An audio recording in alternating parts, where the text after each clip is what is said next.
আজি ଠାରୁ 90 ବର୍ଷ ପୂର୍ବରୁ ଭାଷା ଭିତ୍ତିକ ରାଜ୍ୟ ଭାବେ ମୋ ରାଜ୍ୟ ସେଦିନ ଏକ ସ୍ୱତନ୍ତ୍ର ରାଜ୍ୟର ମାନ୍ୟତା ପାଇଥିଲା।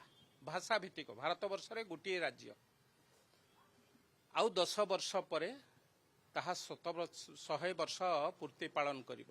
ଏ ଅବସରରେ ପ୍ରଥମ ଥର ପାଇଁ ସ୍ୱାଧୀନତା ପରେ ଭାରତୀୟ ଜନତା ପାର୍ଟି ପ୍ରଥମ ଥର ପାଇଁ ଏକାକୀ ସରକାର ଗଠନ କରିଛି ଏବଂ ଗୋଟିଏ କଥାକୁ ନେଇକି ଓଡ଼ିଆ अस्मितार कथाକୁ ନେଇକି ଏବଂ ସେ କଥା କେବଳ ଓଡ଼ିଶାରେ ସୀମିତ ନୁହେଁ, ସେ କଥା ମଧ୍ୟ ଭାରତବର୍ଷର ପ୍ରଧାନମନ୍ତ୍ରୀ ସେ ମଧ୍ୟ ନିଜେ ଏ କଥାକୁ ନିଜ ମନ ଭିତରେ ସ୍ଥାନ ଦେଇଛନ୍ତି ଏବଂ ଆପଣମାନେ ସବୁ କ୍ଷେତ୍ରରେ ଦେଖିଛନ୍ତି ଯେତେବେଳେ ଯେକୌଣସି ମିଟିଂ କି ଯାଆନ୍ତି ପ୍ରଧାନମନ୍ତ୍ରୀ ଜୟ ଜଗନ୍ନାଥ କହି ତାଙ୍କ ଭାଷଣ ଆରମ୍ଭ କରିଥାନ୍ତି ଏବଂ ଯେତେବେଳେ ବଡ଼ ବଡ଼ ମିଟିଂ ହୁଏ ଓଡ଼ିଶାର ଚିତ୍ର କଳା ହଉ ଓଡ଼ିଶାର କୋଣାର୍କ ଚକ୍ର ହଉ ତାହା ମଧ୍ୟ ବ୍ୟାକଗ୍ରାଉଣ୍ଡରେ ରହେ। ଓଡ଼ିଶା ପ୍ରତି ପ୍ରଧାନମନ୍ତ୍ରୀଙ୍କର କେତେ ସ୍ନେହ କେତେ ଶ୍ରଦ୍ଧା କେତେ ଭକ୍ତିଭାବ ସେ କଥା ଆପଣମାନେ ଅତୀତରେ ମଧ୍ୟ ଦେଖିଛନ୍ତି। ମୁଁ ଭାବୁଛି ଆଜି ଦେଶର ପ୍ରଧାନମନ୍ତ୍ରୀ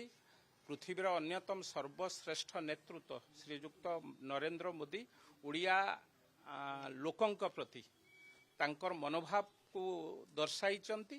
ଓଡ଼ିଆଙ୍କୁ ବା ଓଡ଼ିଶାବାସୀଙ୍କୁ କେତେ ଭଲ ପାଆନ୍ତି ତା ଆପଣମାନେ ମଧ୍ୟ ଗତ ମନ୍ କି ବାତ୍ରେ ଆପଣମାନେ ଦେଖିଥିବେ। ଆଜି ଯେଉଁ ଓଡ଼ିଆରେ ଲେଖିଛନ୍ତି ଓଡ଼ିଆକୁ ସମୃଦ୍ଧିଶାଳୀ କରିବାକୁ ପଡ଼ିବ।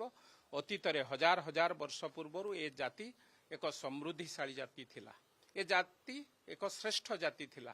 ପୁଣି ଥରେ ସେ କଥାକୁ ଦୋହରାଇ ଆଜି ଦେଶର ପ୍ରଧାନମନ୍ତ୍ରୀ ଯେତେବେଳେ ଓଡ଼ିଆରେ ଏ କଥାକୁ ଲେଖିଛନ୍ତି ନିଶ୍ଚିତ ଭାବେ ଆମ ପାଇଁ ତାହା ପ୍ରେରଣାଦାୟୀ ଏବଂ ଆଗାମୀ ନୂଆ ଓଡ଼ିଶା ଗଠନ ପାଇଁ ଯେଉଁ ସଂକଳ୍ପ ରହିଛି ରାଜ୍ୟର ମୁଖ୍ୟମନ୍ତ୍ରୀଙ୍କର 2036 ମସିହାରେ ମୋ ରାଜ୍ୟ ଏକ ଅନ୍ୟତମ ଶ୍ରେଷ୍ଠ ରାଜ୍ୟ ହେବ। ମୁଁ ଭାବୁଛି ପ୍ରଧାନମନ୍ତ୍ରୀଙ୍କର ଏ ଭାଷା ଏ କଥା ନିଶ୍ଚିତ ଭାବେ ଆଉ ଫର୍ଦେ ଯୋଡ଼ି ହେବ ଆମ ସାହସିକକୁ ଆଗକୁ ନେବା ପାଇଁ। ଆମ ଓଡ଼ିଆ ଲୋକଙ୍କ ଭିତରେ ନିଶ୍ଚିତ ଭାବେ ଗୋଟିଏ ସାହସ ଯୋଗାଇବ ଏବଂ ଓଡ଼ିଶାବାସୀ ଏକ ହୋଇ ପୁଣି ଥରେ ଓଡ଼ିଆକୁ ଏକ ସର୍ବଶ୍ରେଷ୍ଠ ରାଜ୍ୟରେ ପରିଣତ କରିବାର ଯେଉଁ ସ୍ୱପ୍ନ ରହିଛି ତାକୁ ସାକାର କରିବା ପାଇଁ ଚେଷ୍ଟିତ ହେବେ। ଆଜି ଠାରୁ 90 ବର୍ଷ ପୂର୍ବରୁ ଭାଷା ଭିତ୍ତିକ ରାଜ୍ୟ ଭାବେ ମୋ ରାଜ୍ୟ ସେଦିନ ଏକ ସ୍ୱତନ୍ତ୍ର ରାଜ୍ୟର ମାନ୍ୟତା ପାଇଥିଲା। ଭାଷା ଭିତ୍ତିକ ଭାରତବର୍ଷରେ ଗୋଟିଏ ରାଜ୍ୟ। ଆଉ 10 ବର୍ଷ ପରେ ତାହା 100 ବର୍ଷ ପୂର୍ତ୍ତି ପାଳନ କରିବ।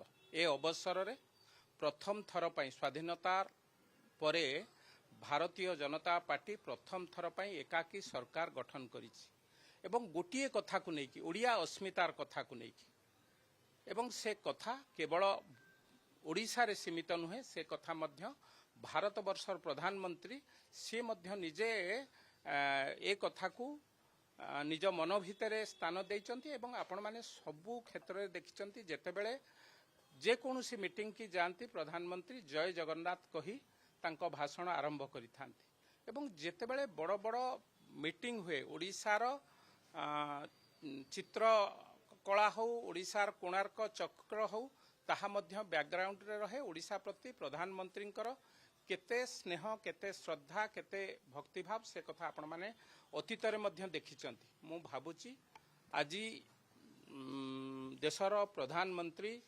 ପୃଥିବୀର ଅନ୍ୟତମ ସର୍ବଶ୍ରେଷ୍ଠ ନେତୃତ୍ୱ ଶ୍ରୀଯୁକ୍ତ ନରେନ୍ଦ୍ର ମୋଦି ଓଡ଼ିଆ ଲୋକଙ୍କ ପ୍ରତି ତାଙ୍କର ମନୋଭାବକୁ ଦର୍ଶାଇଛନ୍ତି।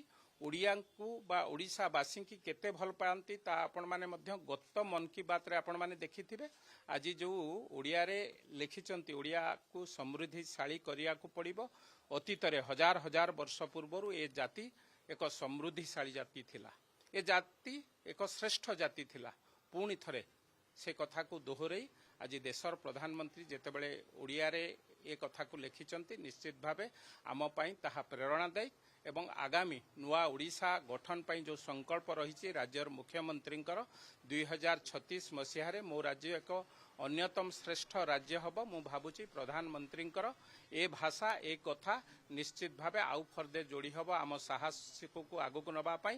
ଆମ ଓଡ଼ିଆ ଲୋକଙ୍କ ଭିତରେ ନିଶ୍ଚିତ ଭାବେ ଗୋଟିଏ ସାହସ ଯୋଗାଇବ ଏବଂ ଓଡ଼ିଶାବାସୀ ଏକ ହୋଇ ପୁଣି ଥରେ ଓଡ଼ିଆକୁ ଏକ ସର୍ବଶ୍ରେଷ୍ଠ राज्य में परिणत करिवार जो स्वप्न रही साकार करने चेष्टित हेबे।